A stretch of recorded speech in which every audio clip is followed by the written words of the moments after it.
So I'm making this gardening video. Don't know when I'll put it up, but I'm really in a gardening mood right now. I just ordered another bunch of seeds. There is a seed shortage out there. I mean, people, I think, are really nervous about both the pandemic and civil unrest because of the election. And they are really, it's funny how, like, canning supplies are, you can't get canning supplies now. And now seeds are being sold out. I mean, it's crazy. Anyway, here's my poor cherry tree. We got maybe, I don't know, just a couple of cherries off of it. And they've got some kind of a disease. I think it's, I looked it up, cherry spot or purple spot. And what I'm supposed to do is let all the leaves fall, gather them up, and then put straw down to keep the fungus from reinfecting the tree. So unfortunately all our trees, you can see my CD here,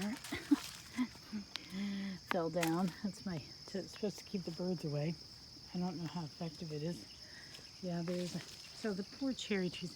I mean, it was a real tale of woe, this garden this year. Not a good year.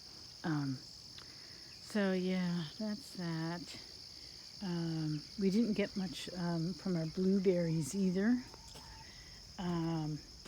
Yeah, this one I think is dead. The thing is that this right here is a pathway because we don't step onto the patio. We walk, and I think the little boy just kept knocking the bushes, or we did inadvertently walking through. Now there's a little wagon there, but so anyway, this is the gardeners came a few weeks ago, and we have this garden company that comes 6 times a year to help because I can't do it. And they weeded and they chopped back what needed to be chopped back, and then they mulched. The 4-year-old is getting, he's 5 now. The 5-year-old is getting so destructive. He just, for some reason, he pulled this up. He pulled up another thing. He's just kind of a loose cannon these days. Anyway, here are my asters. They're kind of dying back now. They were gorgeous, absolutely gorgeous. This is the only bed that I have things still growing. These are a couple of potatoes that we accidentally left, so we just kept it there. There's just some carrots. I'm not good at carrots. They just don't want to get very big. I don't think the soil's deep enough, maybe. And then you can see I really need to weed this bed. I mean, look at that. I'm not growing that. These are parsnips. I'm gonna try them. So I really gotta get to that bed. But the other beds, we actually prepped for winter. My sons did. I did this bed. I weeded it. They were completely full of weeds. So last fall, I didn't do anything. I didn't do any prep. I just let them lie fallow. They had all kinds of weeds growing up in them. And so I'm determined that this next growing season, I will be ahead of the weeds as much as possible and really make that a priority. So we prepped this bed. We pulled up all the weeds. We put on some composting soil, and we covered with mulch, shredded mulch. And then I'm really excited about this. This is a cold frame. My husband put it together. And I'm gonna try and grow broccoli and Brussels sprouts and beets in here during the winter. See if I can do it. And then there's another one that he still hasn't put together. Maybe I'll try to put it together. I wanted to put this together, but I was having trouble, so he took over. But I want to put another one next to it because this bed, I think, gets the most direct heat, or sunlight, rather. And then there's the other one. So I have 5 raised beds altogether. And then this is, that's a Chinese chestnut trying to grow up there at the bottom of the garden. All those big plants are comb-free, which you use for mulch. They're going to chop it back later, I guess, and mix it in with the mulch. It's also good to feed the chickens. These are my aronia or chokeberry bushes, and I did get a lot of aronia berries this year, but I don't need that many. I just don't eat them much. So we're going to take some of these out and maybe put in more blueberry. So we eat a lot more blueberries. We had real problems with the nectarines and peaches. They rotted right on the vine. I think we had so much rain, and I'm so sorry to all the people who are experiencing droughts. We have so much rain. It's supposed to rain again today, that we're having trouble, you know, the other way, having too much rain and things just rotting. So hopefully I need to look into what to do to help my poor nectarine and peach trees along. We did get a bumper crop of strawberries, so that was really good. That's an asparagus growing up right in the middle of the strawberries.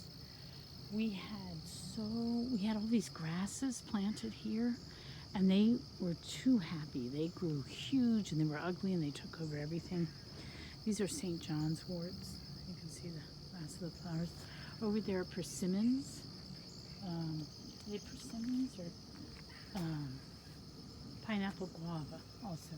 This is my fig tree. I'd like to have more fig trees. I just think they're gorgeous. And I like figs, so I would like that. So let's see what else. This is a sour cherry, which is, it's, you know, it doesn't look too healthy right now actually, but it was doing well, but it doesn't give us many cherries yet. So, and again, the sour cherries aren't our big favorite. We like the sweet cherries. This was our best blueberry bush. That gave us the most this year. And then we have another strawberry patch down there, but that doesn't give us very much. So I think he's going to put more blueberries there. He's going to switch it around. Here is our mint. It needs to just be cut back. Mint grows as a weed, so I'm not worried about it. So I'll cut it back and it'll come back. I have to, this is one of my favorites, but I have to figure out how to use it better. It's lemon balm, and it smells wonderful. The chickens love it, and it's been growing really well here. I tried to grow lavender. I need to weed this, and the lavender just died. So I'm gonna try and grow lavender somewhere else. I'm gonna do some container gardening, I think, for the herbs. And then my yard, I always think we look like the Clampets or something. You see the abandoned pool, the slip and slide. This is our sandbox that we've covered with. We have this elaborate structure to keep try to keep the water from, when it rains, pooling on it. But we've hardly played in it. I mean, the little guy. Here are my chickens. Hello, they're doing well. They have been providing us with lots of eggs. Let's see if there's any eggs in there now. Might not be. Let's see. Oh yeah, we got just one. Now, those are fake eggs.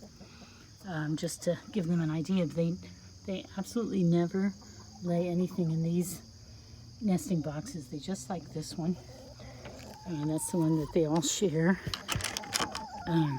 So there we go. I got an egg. Can you see it? There you go. Then this area really needs to be weed whacked. It's just so overgrown.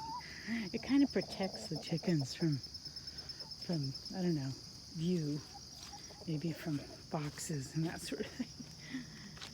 Anyway, let's see. So then let's walk over here, past this ugly area, past the collapsing wood pile, and go out here. We have more Chinese chestnuts and more comfrey and more, I forget what that is. I think that's hyssop. And we cut down some trees up there to let in more light. But then it turns out, so we got new neighbors. And we've lived here 19 years, and nobody's ever used this back lot here. but they want to move their fence and take in the whole backyard, which I don't blame them. They have like 4 kids. But I mean, it's their property. So, but we accidentally planted about 2 feet onto their property. So it's a very oddly shaped yard. It's like a pie. It's pointy at the street, and then it widens as it goes back. Anyway, so we're going to take this area and, oh look, I forgot to throw something away, darn. Anyway, we're gonna take this area and we're gonna move that in closer, and we're gonna turn this whole area all along the garage here, and we're gonna close it in, and we're gonna make this whole area garden on either side of this path. So I'm really excited about that.